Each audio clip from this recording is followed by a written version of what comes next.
உதவி கொடுப்பாரு வேணா வேணா சொல்ல இப்போ நான் கேட்கிறேன். இப்போ விஜயகாந்த் சம்பாதிக்கல இவ்வளோ மக்களை சம்பாதிச்சிருக்கோம், அதுவே எங்களுக்கு போதும். வெற்றி எங்களுக்கு எப்போதுமே விஜயகாந்த் எங்களுக்கு உயிர் மூச்சு. கேப்டன் போல யாரும் கிடையாது உலகத்துல. இறைவனே இருந்து கிடக்கிறார், கடவுள் காலமாயிட்டார், இனி கடவுள் கிடையாது.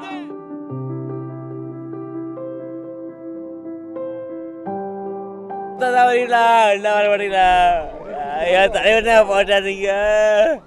2 மணி நேரம் வெயிட் பண்ண, நைட்டு ஃபுல்லாக வெயிட் பண்ண, இப்போதான் வெயிட் பண்ணுறப்போ நேற்று பார்த்தேம்மா. இப்படின்னா தானே சாகரம் நான் பார்த்துக்கணுமா? அப்படி தான் நான் பார்க்கணும். என் தலைவனை அப்படி தான் பார்க்கணும். அப்புறமா பிடிக்குமா? உதவி கொடுப்பாரு வேணா வேணா சொல்ல இப்போ நான் கேட்கிறேன். இப்போ வேணா கேசிக்காமா, வேணா கேசிக்கிறேன். வேணா வேணா இப்போ ஒன்றும் உடம்புனாப்பா. என் தலைவனை தமிழ்நாட்டு மக்கள் ஃபுல்லாக ஏந்திரிச்சேம்மா. எனக்கு என் உசுரையே மடிச்சிருக்கு பாருங்க. எனக்கு என் உசுரையே போச்சுமா. எனக்கு என் உசுரையே போச்சு. எனக்கு என் உசுரையே போச்சு. கேப்டன் கேப்டன்லம்மா என் உசுரமா. சாதாரண டெத்து கிடையாது, இது வந்து ஒரு பெரிய விஷயம். வாழ்க்கையில் எப்படி இருக்கணும் அப்படின்ட்டு ஒரு யோசிச்சாரு, இன்னைக்கு முன்னேறினாரு. இன்னைக்கு இவ்வளோ ஜனம் வந்திருக்காங்கன்னா இது ஒரு பெரிய விஷயம். இது பெரிய விஷயமான ஒரு டெத்து தான். கேப்டன் வந்து சோழிங்கர் இப்ராஹிம் ராவத்தர்கிட்ட கொடுத்து, பாம்பே சுவிட்டு கருமாரியம்மன் கோயிலில் அவர் கொடுத்து, முனுசாமி என் பேர் முனுசாமி, அவனுக்கு திருமணம் தடைப்பட்டு இருக்குது, சொந்தக்காரெல்லாம் பணம் கொடுக்கல. அவர் வந்து கட்சி ஆஃபீஸுக்கும் நான் அவர் கேப்டன் நேரில் பார்த்தது கிடையாது. அவரால் அன்றைக்கி வந்து ஒரு நகையுடைய விலை வந்து 3500 ஒரு சவரன். இன்றைக்கி 3 புள்ள பெற்றுக்கிறேன். 3500 சவரில் அந்த 10,000ல் 3 புள்ள பெற்றுக்கிறேன், பேரம் பேத்து எடுத்துக்கிறேன். இந்த நன்றி இது அவரு செய்யாமல் உதவி செஞ்சார். அவர் பார்க்கல. ஒரு 15 ரூபாய் கடுதாசியில் போட்டேன். 15 ரூபாய் கடுதாசியில் எனக்கு வாய் வார்த்தை. நாங்கள் கட்சி நம்மளுக்கு வந்து ஒரு கட்சி வேணும் தலைவா அப்படின்னு கேட்கின்ற பொழுது அப்போ தான் கட்சி வேணாப்பா இப்போல்லாம் வேணாம் அப்படின்னு சொன்னார் தலைவர் அவர்கள். நாங்கள் வன்புறுத்தி அந்த இது கட்சியை ஆரம்பித்து சொல்ல கொண்டு அப்போ தான் செப்டம்பர் 14 2005 செப்டம்பர் 14 ஆண்டு கட்சி தேசிய முற்போக்கு திராவிட கழகம் என்று மதுரையிலே மிகப்பெரிய ஒரு மாநாடு நடத்தி இதுதான் தொண்டர் படை என்று என் தலைவர் கொடுத்தார்கள். அப்போ அதே இதில் 2006 ஆண்டு சட்டமன்ற தேர்தலிலே 2006 விருத்தாசலத்தில் வெற்றி பெற்று ஒரு மண்ணில் வேந்தனாக சட்டசபையில் நடந்தார். விஜயகாந்த் சம்பாதிக்கல இவ்வளோ மக்களை சம்பாதிச்சிருக்கோம், அதுவே எங்களுக்கு போதும். வெற்றி எங்களுக்கு எப்போதுமே விஜயகாந்த் எங்களுக்கு உயிர் மூச்சு. உயிர் மூச்சு தலைவா. உயிர் நம்ம வாழ்றதே அவருக்காக தான் தலைவா. ஒரு யங்ஸ்டரும் சரி தலைவா, சென்னைக்காக வந்த ஒரு யங்ஸ்டரும் சரி, அவரோட கட்சி ஆபீஸ்ல போய் சாப்பிடாத ஒரு ஆளே கூட இருக்கவே மாட்டாங்க. அந்த மாதிரி ஆள் அவரு.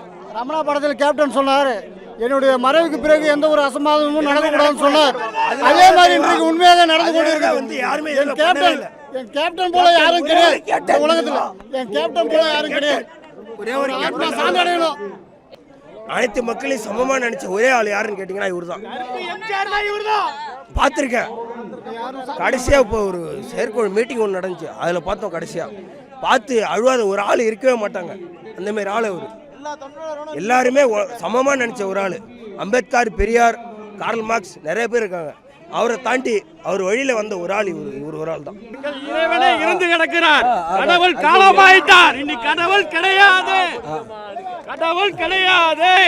கேப்டன் கிட்ட புச்ச விஷயம் நன்றி, நல்ல குணம், நன்பியான மனசு, வாழ்க்கையில நல்லா கொடுப்பாரு. அவரை மீஞ்சி யாரும் இல்லை. அவருக்கு மணிமண்டபம் கட்டி ஆகணும்.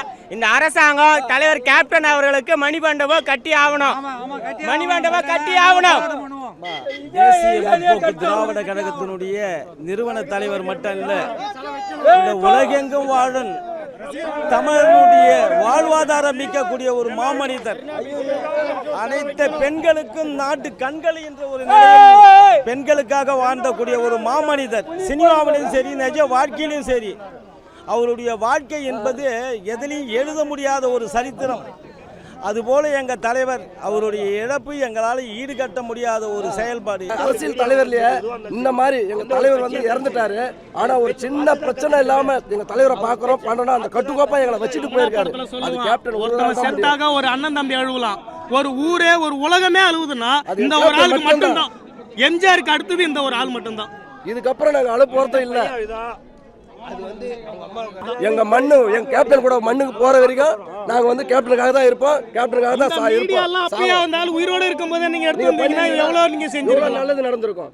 எங்க கேப்டன் எவ்வளவு நல்லது பண்ணாரு, அதை நீங்க ஒரு வார்த்தை ஒரு மீடியாவில் காட்டியிருந்தா எங்க கேப்டன் எவ்வளவு நல்லா பண்ணிருப்பாரு. நாங்க அவரை சந்திச்சோம்னா அவருக்கு எவ்வளவு நேரம் கால் வலிக்குதுன்றதே தெரியாது. காலே வலிக்காது, எங்களுக்கு தான் கால் வலிக்கும். ஆனால் அது எத்தனை மணி நேரமாக இருந்தாலும் எங்களை சாப்பாடு போட்டு அவர்கிட்ட புகைப்படம் எடுத்துட்டு அவர் வீட்டுக்கு எங்கள் நல்ல மாதிரியா வீட்டுக்கு போய் செல்லுதோம், அப்போ தான் எனக்கு தூக்கம் வரும் அப்படின்ட்டு எங்களுக்கு சொல்லி அனுப்பிச்சது முதல் அறிவு தான்.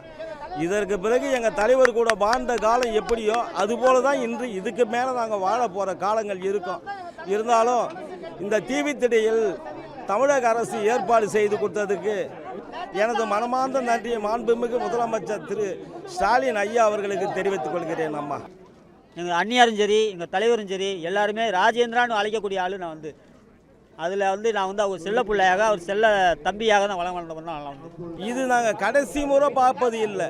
அவர் எங்கள் கூடவே வாழ்கிறார், எங்கள் நெஞ்சிலே வாழ்கிறார். அவர் இறந்து போகலை, எங்கள் நெஞ்சியில் குடியிருந்து கொண்டு இனி வருங்காலத்தில் எங்களை செயலாற்ற போகிறார். அதனால் இந்த உலகெங்கும் வாழ ஒப்பற்ற தாய்மார்கள் கண்ணீர், தமிழனுடைய கண்ணீர், இந்த வானத்தை போல இந்த கண்ணீர் மக்கள் எப்படி சிந்திருக்கிறாங்க. அவங்களுக்கு எல்லாருக்கும் நன்றி தெரிவித்துக் கொள்கிறேன். அம்மா